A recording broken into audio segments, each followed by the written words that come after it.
Ser Podcast.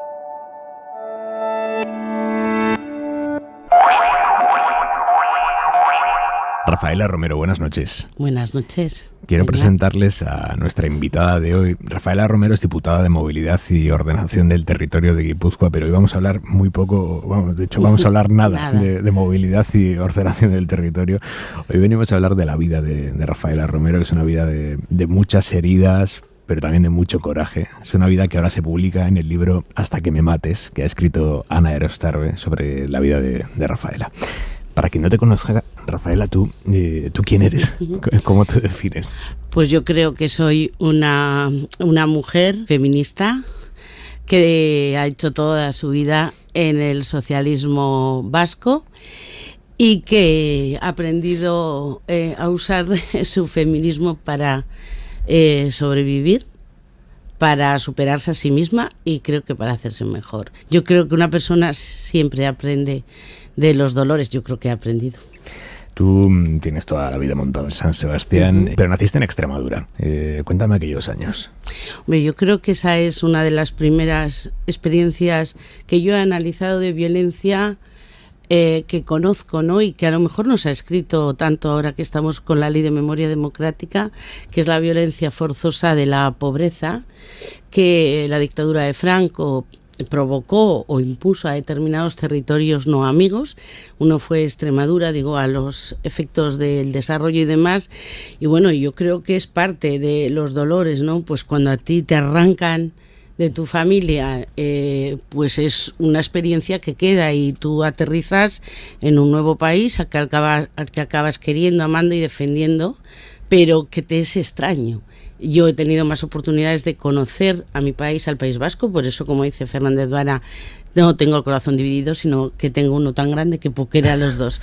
Pero sí es cierto que a mi madre, sin embargo, la desposeyó de todas las herramientas que hubiera podido tener para salir del infierno que tenía.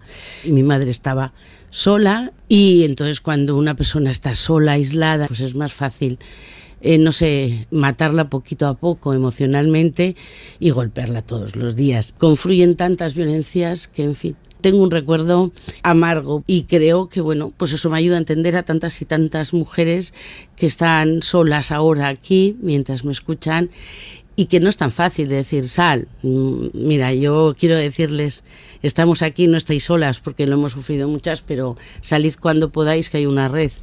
Pero, en fin, es difícil. Tu padre sometía a tu madre a todo tipo de violencia física. Uh-huh.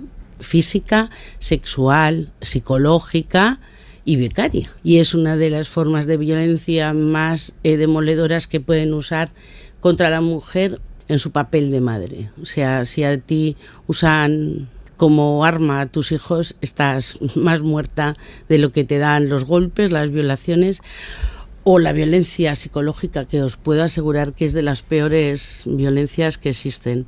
Yo siempre uno la violencia machista de mi padre al miedo.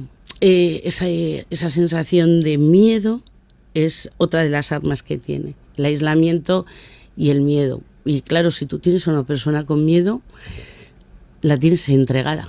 Vosotros sois 4 hermanos. ¿Cómo vivisteis aquellos años de terror al que tu padre sometía a tu madre? Pues yo creo que cada uno con sus heridas. Pues nadie puede entender que una familia que haya estado viviendo así durante 18 años, en el que el lugar más seguro de un niño, de una niña es su casa, y en el que no podía estar seguro, en el que lloraba, en el que le pegaban, en el que se sangraba o en el que se chillaba es una sensación tan asfixiante y eso yo creo que el día que se marchó yo sentí que respiraba, ¿no? Y lo que seguro sienten mis hermanos que no pueden hablar de ellos y otros que sí pueden hablar, no sé, no es gratis el haber pasado por esa situación, porque cuando la violencia pasa sobre las mujeres o los niños y niñas, que son los más débiles en términos de derechos, pues te arrasa. No puede ser el mismo nunca, pero bueno, lo único que hay que aprender es a vivir, no a malvivir. y para eso pues tienes que sanar heridas. Mi hermana lo leyó, me acompaña, pero no quiere hablar de ello, y mis hermanos no hablan del tema. Estamos bien, yo con mis hermanos tengo una relación maravillosa, afortunadamente pronto me invadirán toda la casa de Navidades. Pero bueno, pues cada uno sobrevive como puede en esta vida cuando te han dado tantos golpes, ¿no? Cada uno pasa página como puede. Como puede, pero el que tiene otro carácter, otra personalidad, y además tiene esto, que es un micrófono, creo que debe no pasar página. Llegó un momento en el que tú te enfrentaste a tu padre, y de hecho terminasteis a hostias, pero muy mal además, y tú le llegaste a decir, si no paras, yo tampoco voy a parar, ¿no? No, hasta que me mates, para que no mates a mi madre, ¿no? Y eso fue así. Ese es un episodio de mucho dolor físico, porque yo recuerdo que estuve 3 días bastante, ¿cómo se dice?, amoratada o con dolor, pero yo lo veo como un ejercicio de... no tengo un recuerdo malo en el sentido de, no sé si de liberación, ¿no? Cuando empiezas a dar pasos para salir, la violencia nunca es un paso, pero la defensa sí. Y yo creo que eso es el acto en él como lo vivo yo. ¿Tu madre intentaba protegeros a vosotros? Siempre. ¿Habéis hablado de ello después, tu madre y tú? Hemos hablado, sí, ella podría hablar del libro todo el rato, pero porque ha entendido lo que yo pretendía, y así quiero que lo vean todas las mujeres que han sufrido esta u otras violencias, como un acto de reconocimiento a ellas. ¿Tuviste dudas de si contar lo vivido dentro de la familia? Pues sí, he tenido dudas. Creía que mi historia no era importante para contar. Sin embargo, una vez entendí que mi historia sí es importante para contarle a las personas lo que siguen sufriendo las mujeres en el 4., en el 5. y en el 6. todavía todos los días, y que nadie diga nada. Luego tuve otro episodio cuando alguien muy importante dentro del mundo en el que me muevo yo, político, me dijo, pero ¿tú crees con el reconocimiento que tienes, los cargos que has tenido, que contar eso te va a venir bien? Y entonces es cuando supe que había que contarlo. ¿Qué le dijiste a esa persona? Se lo iba a escribir, claro. Lo que no cuentas no existe. Ni en la memoria, ni en la historia, ni siquiera en el recuerdo de tu familia. Rafaela, tu padre sigue vivo. Sigue vivo. ¿Tienes algún tipo de relación con él? Ninguna. No, ninguna. Ni yo, ni ninguno de mis hermanos. No tenemos ninguna, y no la vamos a tener nunca, ni la tiene mi hija, ni mis sobrinos, no. Hay cosas que no se pueden perdonar. No sé, el perdón a lo mejor es un acto voluntario, entonces por eso, pero olvidar, ese no es voluntario, yo no puedo olvidar.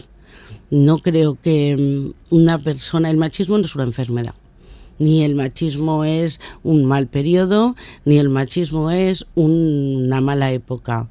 El machismo es una persona que hace el mal usando y manipulando la dignidad de las mujeres, a las que controla, pega, viola o somete a cualquier tipo de abuso. Y una persona así es un delincuente y es una mala persona. Y entonces yo creo que con las malas personas es mejor que ellos queden a solas con su conciencia, que yo con la mía afortunadamente duermo muy bien. Hay otro delincuente con el que te topaste, que es don Pedro, el profesor de tu colegio, que abusaba sexualmente de varias niñas. De varias niñas. Eso es una cosa además que yo estoy contenta de que me preguntes, porque a mí me ha costado. Yo la primera vez que lo cuento es con Ana Erostarbe, la periodista que escribe el libro, y ella me hizo que lo contara a mi marido, a mi familia, a mi hija. Entonces, claro, me di cuenta de el tremendo daño o la afección que me había tenido en mí. Cuando tú cuentas una cosa, no la has contado, no está procesada, ¿no? Entonces yo creo que no quiero hacer como la memoria en Euskadi, que quede toda debajo del croche y cuando la levantemos que está el suelo devastado. No quiero que, si puedo evitarlo, Aimar, no quiero que haya una parte de mi corazón devastado. Para entender de lo que estamos hablando y hasta donde quieras contarnos, ¿qué os hacía este hombre?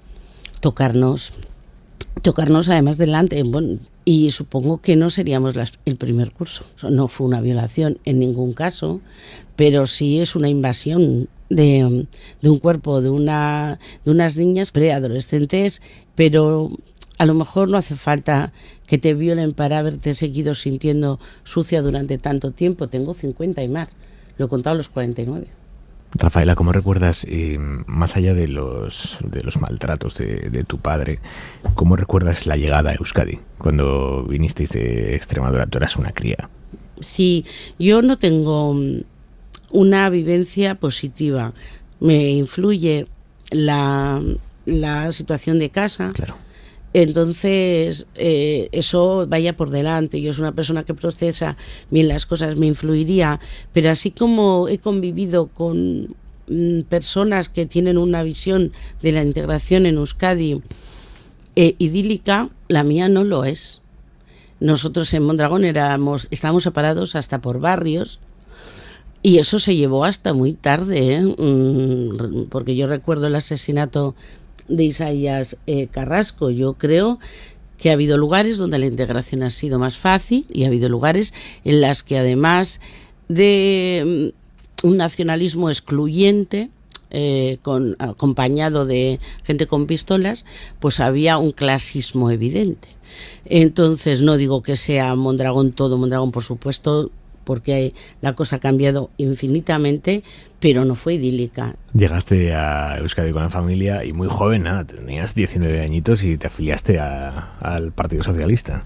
Yo creo que pasas de la situación que yo vivía. Bueno, yo tengo que decir, o sea, yo comparto luego con todo el universo del arcoíris colores, porque creo que tengo amigos en el azul, en el verde más claro, en el verde más oscuro, en el morado, pero sí es verdad que yo soy muy roja, y es que es así, muy extrema en eso, ¿no? Pero creo que en cuanto al activismo por los derechos humanos y hacerlo en política, yo creo que también me influyó mucho el tema de la violencia machista en casa. Bueno, porque tú dices, hombre, ¿cómo no voy a entender a todas estas personas que sufren el terrorismo? Yo sé lo que es el miedo. Eran años muy jodidos para ser socialista en Euskadi. Y Mondragón, también es que Mondragón. ahí una de las peores experiencias que recuerdo es cuando me escupieron y me dijeron chacurra perra socialista. ¿Tú estabas en un bar? En un bar. Cuéntame ese episodio, ¿cómo fue? Pues en un bar me dijo, esta es una socialista, una persona, y me escupió en el centro de Mondragón. Ver el desprecio, no sé, no creo que haya nada igual a eso.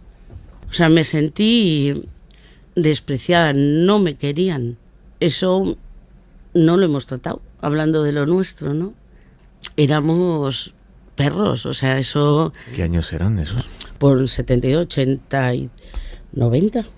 Es que hace nada, Aymar. ¿Qué recuerdas de aquellos años de vivir rodeados de vecinos que os querían, querían echaros, si no mataros?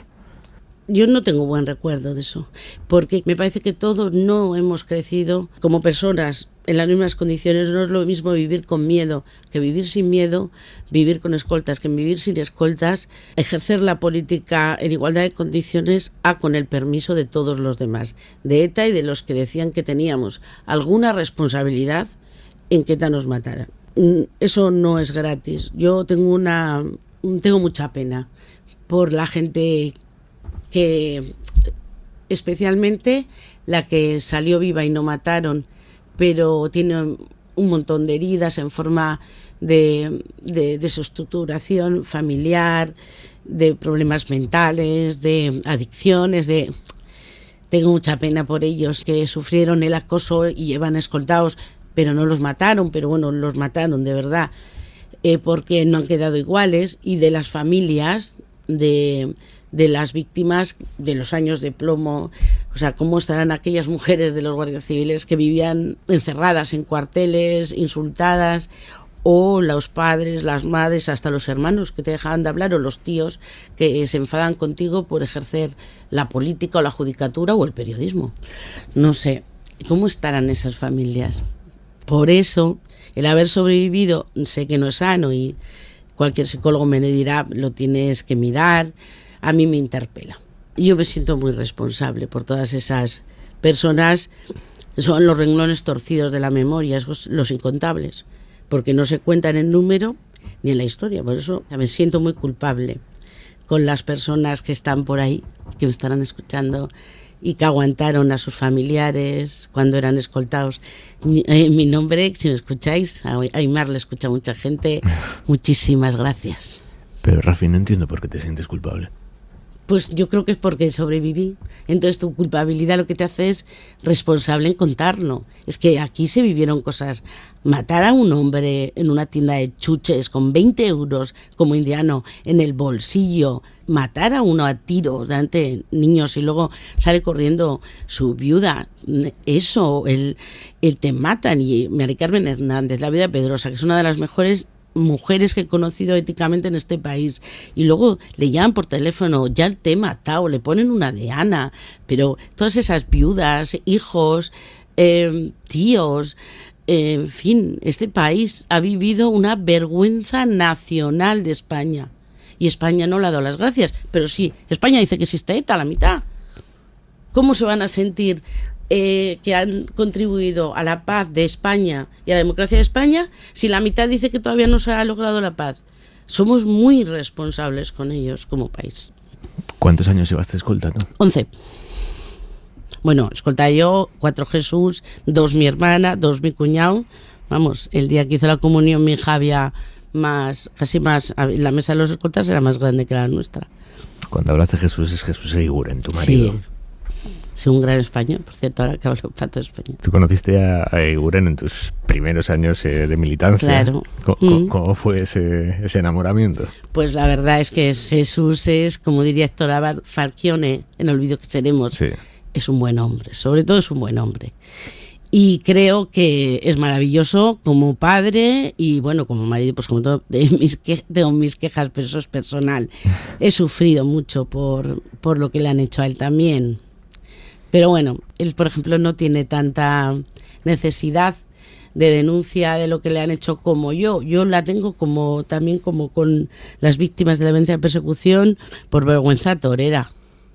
Porque no puede ser que a una persona que ha intentado acabar sin contraprestaciones con el principal problema que tenía la democracia española, le llamen loco, le llamen incapaz, le llamen ignorante, que es lo que más me sorprendía de los ámbitos mediáticos y políticos de España, y le rematen cuando él llegó devastado al final del proceso de paz. Eguiguren fue el hombre que negoció con ETA la disolución de la banda y fueron unos años durísimos.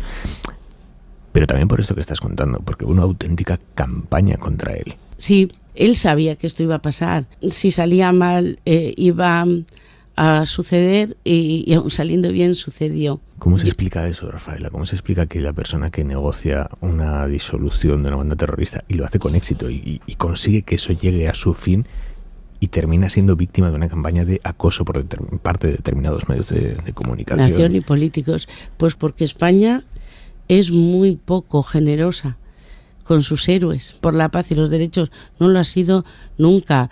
España es muy poca patria para las personas que han luchado por los derechos y libertades de todas. Y a él le ha pasado de una manera absolutamente ignominiosa. No sé, es innombrable. No esperaba otra cosa, pero nunca esperé que fueran tan crueles. Yo creía que solamente le iban a negar, no que le iban a negar a dañar y a casi matar emocionalmente. Eso me sorprendió. La beligerancia, que era además una cosa nunca he entendido que hicieran esos cuando luego iba a cualquier cuartel de la Guardia Civil y les saludaban y le abrazaban, o las víctimas siempre han tenido un cariño especial. No entendía cómo la democracia española sigue cayendo en los mismos errores con la memoria. En los muertos en las fosas y los que han ganado la paz contra ETA en la ignominia.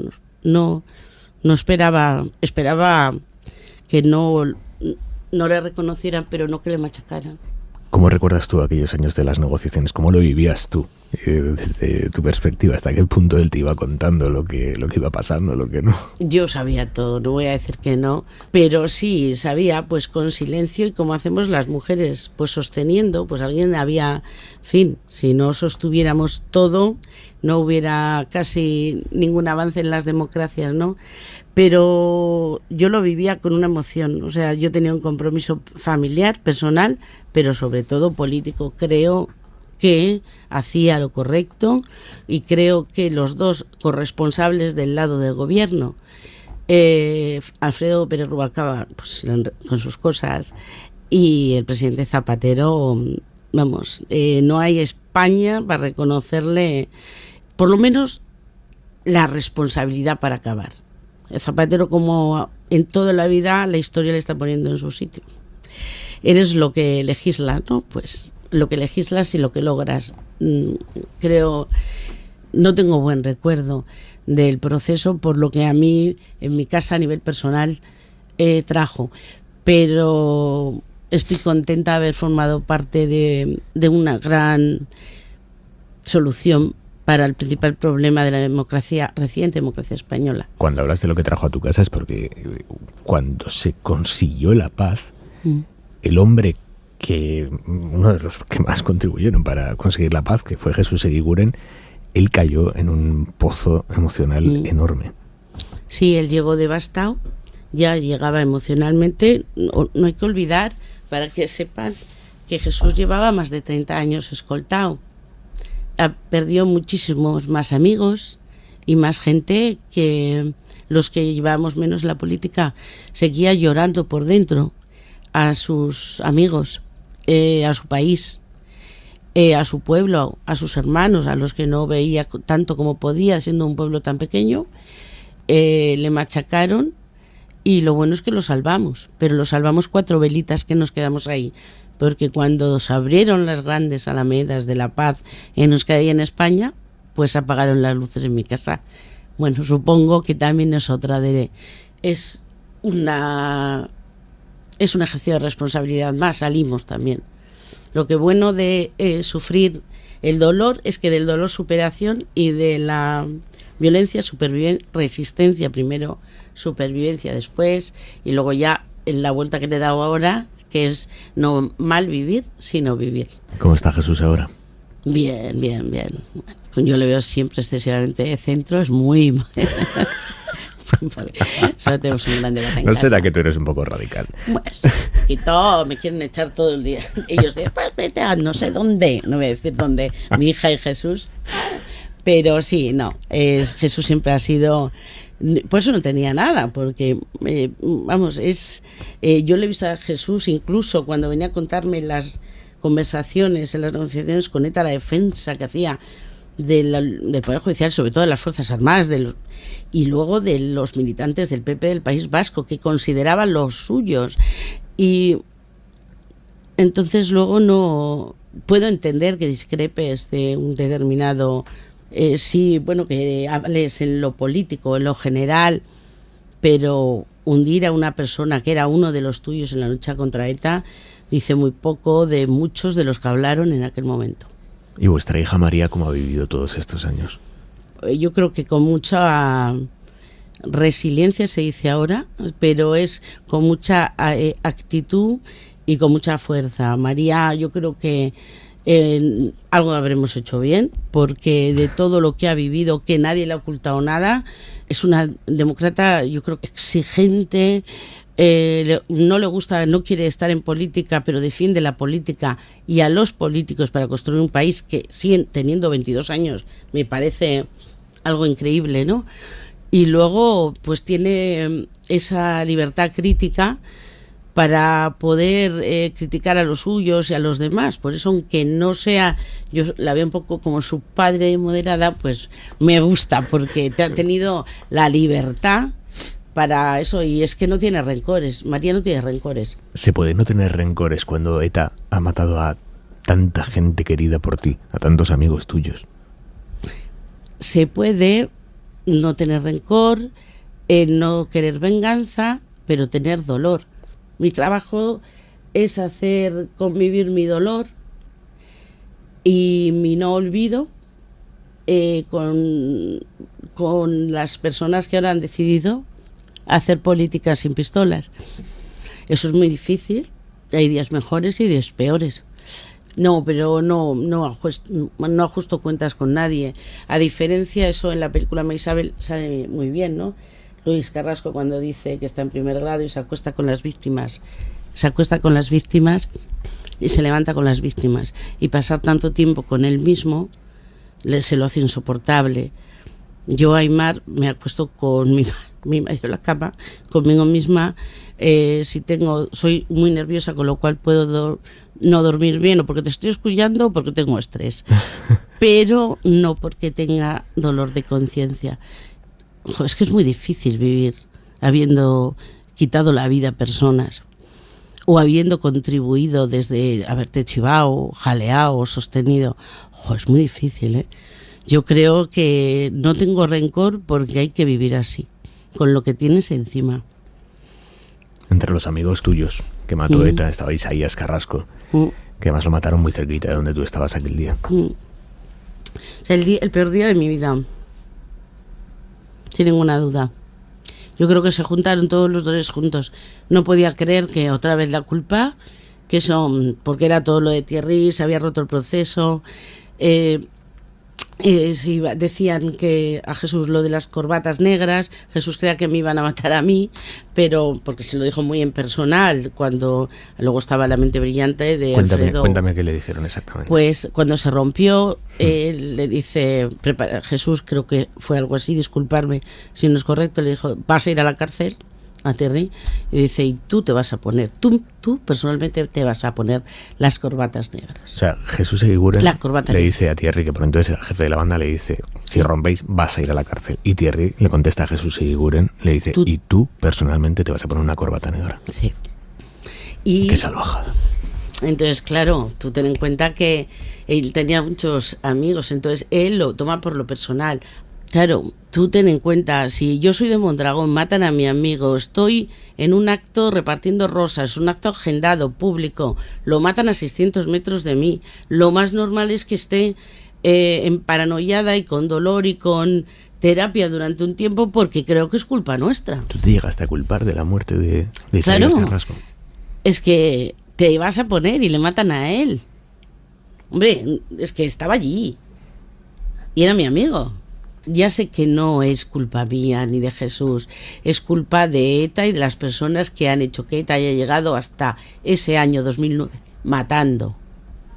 Y ellos tendrán que vivir, pero no me digáis que para una persona que ha sufrido tanto, que pase eso, con todo ese día en Mondragón repartiendo rosas en unas generales, todo el mundo sabía, y a 600 metros que yo estaba en el barrio San Andrés, le matan, pues no es fácil. No es fácil. Sí, llegué antes que la policía. Estaba al lado. No sé, es difícil de aceptar. ¿Qué le contarías hoy a Isaías de cómo está Euskadi? Pues que, en fin, un poco triste. Estamos ahora un poquito triste. Yo creo que este país necesita un vuelco generacional y un vuelco un poco, levantar un poquito las alfombras para que se vea, somos mucho más diversos, más plurales y más modernos, o sea, más vivos de lo que aparece en lo que se legisla, y lo que se promociona cultural y socialmente. Yo estoy encantada porque a la cultura y a la diversidad y a la identidad de un país no le puedes poner vallas. Hay gente que cree que sí, pero bueno, ya se dan cuenta que no. Y creo que le falta eso. Le estaría un poco diciendo que somos unos tristes. Era muy salsero Isaías, sí. Muy guapo y muy salsero. ¿Qué cosas tienes claras de las que has aprendido en esta vida de mucho sufrimiento? Joder, nos has hecho un relato esta noche de todas las heridas que te ha ido dejando la vida. Aún y todo sonrío. Y aún y todo sonríes, efectivamente. ¿Qué cosas has aprendido que digas, joder, estas 3 lecciones las tengo claras? He aprendido, aunque sea por contraposición a los golpes que me han dado todas las formas de violencia, que a convivir se aprende, a ser respetuoso se aprende, y a ser tolerante se aprende, y a que un país jamás, ni en lo personal ni en lo colectivo, puede prescindir de nadie. Y eso es una enseñanza vital que por muchos libros de convivencia que tengamos en Euskadi no se legisla, se aprende. Desgraciadamente me hubiera gustado aprender sin ver la intolerancia, sin ver la violencia, sin ver el clasismo, sin ver el extremismo. Pero bueno, pues he aprendido viendo lo que no debía ser y cómo tenía que actuar yo. Eso ya es positivo. Bueno, y supongo que luego haciendo ya tengo 50, ya soy un poco vintage. Entonces, ya han pasado muchos... No, esto no es ni el principio de Aimar ni el final de nada, ¿no? Pero bueno, yo creo que he hecho muchos duelos y pues ahora a nadie quiere tener cicatrices. Pero llega un momento en que si te consideras que estás guapa o guapo, pues ya pues las tienes curadas, sanadas, entonces te puedes poner al sol, pues un poco así, ¿no? ¿Cuáles son tus luchas ahora? Pues hago las mismas. Yo creo que la justicia social, el feminismo... el feminismo, porque eso no es un movimiento, eso es una manera de ser demócrata. Feminismo es movimiento por los derechos humanos. Por cierto, estás cabreadísima con parte del feminismo porque reniega de la ley trans. Yo creo, mira, Zapatero podrán decir lo que él, pero lo explica todo súper clarito además.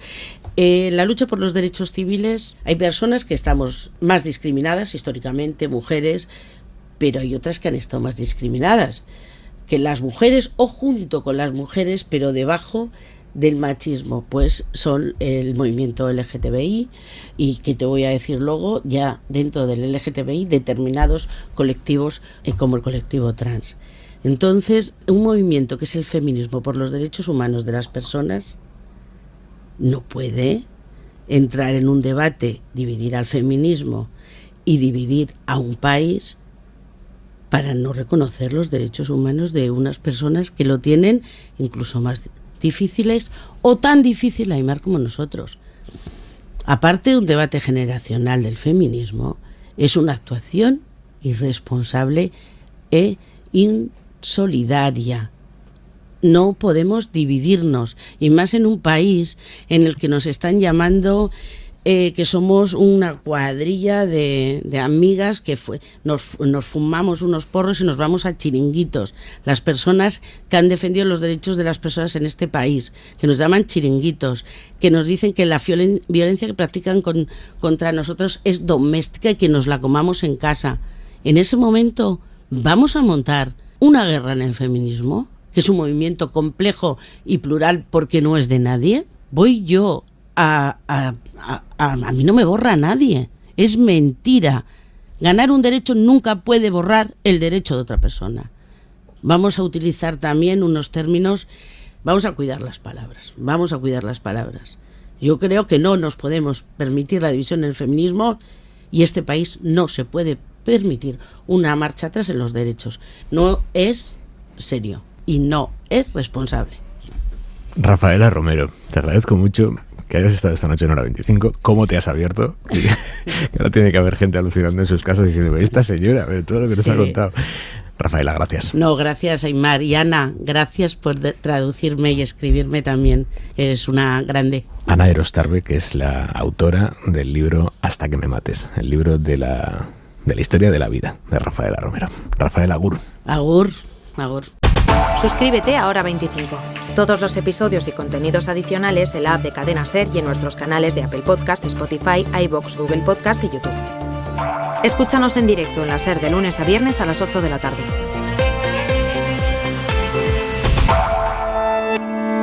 Cadena Ser.